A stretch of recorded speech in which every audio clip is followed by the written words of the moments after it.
Okey, untuk last sekali, part yang terakhir dalam video ni. Okey. Cikgu akan ambil persamaan yang sama, cuma kita akan gunakan kaedah yang berbeza. Tadi kita tengok kaedah penggantian, seterusnya kita akan tengok macam mana nak gunakan kaedah penghapusan. Okey. So, persamaan yang ini, untuk kaedah penghapusan, make sure kamu kena susun A dekat depan B untuk yang seterusnya, and then nombor sahaja dekat sebelah kanan. Maksudnya bentuk dia tu kena samalah. Jangan A dekat atas ni, kat depan, tiba-tiba yang kedua A dekat belakang. Tak boleh. Okey. So, next step adalah kamu kena jadikan mana-mana pemboleh ubah nombor dia sama. Okey. So, dekat sini 3, dekat sini 4. Macam mana kita nak jadikan sama? Dalam sifir 3 dan 4, nombor apa yang sama? 12. Okey, so dalam sifir 3 ada 12, dalam sifir 4 ada 12. Kita akan samakan nombor supaya apa? Supaya bila kita tolakkan nanti, dia akan dapat kosong. Kan kita belajar 10 tolak 10 dapat sifar kan? Sama juga dengan A tolak A. Dia akan dapat sifar. Kita nak dapatkan sifar ni supaya dia terhapus. Sebab tu kita panggil kaedah penghapusan. So, yang ini, persamaan ni kita akan darabkan dengan 4 supaya yang ini dia akan jadi 12A. Yang ini kita darab berapa? Darab 3. Semua sebutan ni perlu didarabkan dengan 4. So, dia akan jadi 12A. Okey, 4 darab negatif B, negatif 4B sama dengan 4 darab 5, 20. Okey, kemudian yang bawah ni pula, 4 darab 3, 12A, 3 darab 3, positif 9B sama dengan 11 darab 3, 33. Kalau kamu tak boleh nak congak, kamu boleh postkan video ni untuk kamu kira guna kalkulator. Okey, so sekarang ni, nampak tak atas dan bawah dah sama untuk A. So, next step adalah kita tolakkan. So, kalau cikgu akan buat kurungan, and then kita tolakkan. Atas tolak bawah. So, 12A tolak 12A, dia akan terhapus. Dia akan jadi sifar.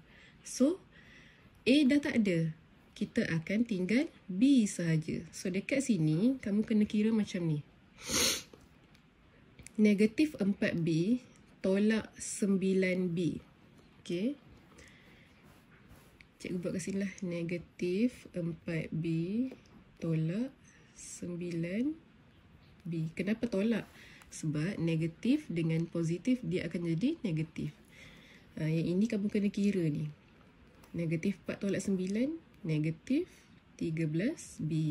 Kita kira siap-siap. Ni tolak ni dapat negatif 13B. Sama dengan 20 tolak 33. Kamu akan dapat negatif 13. So, dekat sini macam biasa, bila ada nombor melekat, kita kena bahagikan. So, negatif 13 bahagi negatif 13. Kamu akan dapat 1. Okey.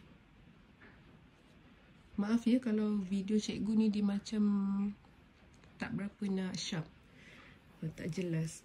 Okey, B kita dah dapat. Next step apa? Kita carilah A pula. So, nak cari A, pilih mana-mana persamaan. Cikgu akan cari persamaan yang paling mudah, iaitu yang A, yang paling simple. So, 3 A tolak B sama dengan 5. 3A tolak B kita 1 sama dengan 5. So, 3A sama dengan 5 tambah 1 akan dapat 6. So, A sama dengan 6 bahagi 3. 6 bahagi 3 berapa? 2. Okey, so kita dapat A sama dengan 2, B sama dengan 1. Okey, so perasan tak dekat sini? menggunakan dua kaedah yang berbeza, kita akan dapat jawapan yang sama. Sini A2, sini pun A2. Sini B1, sini pun B1. So, kalau soalan minta kamu gunakan kaedah penggantian, make sure kamu gunakan kaedah penggantian. Kalau soalan minta guna kaedah penghapusan, kamu guna kaedah penghapusan. Kalau dia tak bagi tahu nak guna kaedah apa, so kamu boleh pilih mana-mana kaedah yang kamu mahir. Okey, so jangan lupa buat latihan. Cikgu akan letakkan ruangan, ataupun untuk minggu ni cikgu tak akan bagi homework. Cikgu nak mana yang belum submit homework, make sure kamu submit homework. So, siapkan daripada soalan A, B, C, D, E dan F. So, kalau ada yang nak submit lagi untuk kaedah penghapusan, boleh, tak ada masalah. Yang penting kamu submit homework yang minggu lepas sahaja. Okey, so untuk kelas hari ini sampai situ sahaja. Cikgu dah tunjukkan menggunakan kaedah penggantian dan juga menggunakan kaedah penghapusan. Assalamualaikum warahmatullahi wabarakatuh.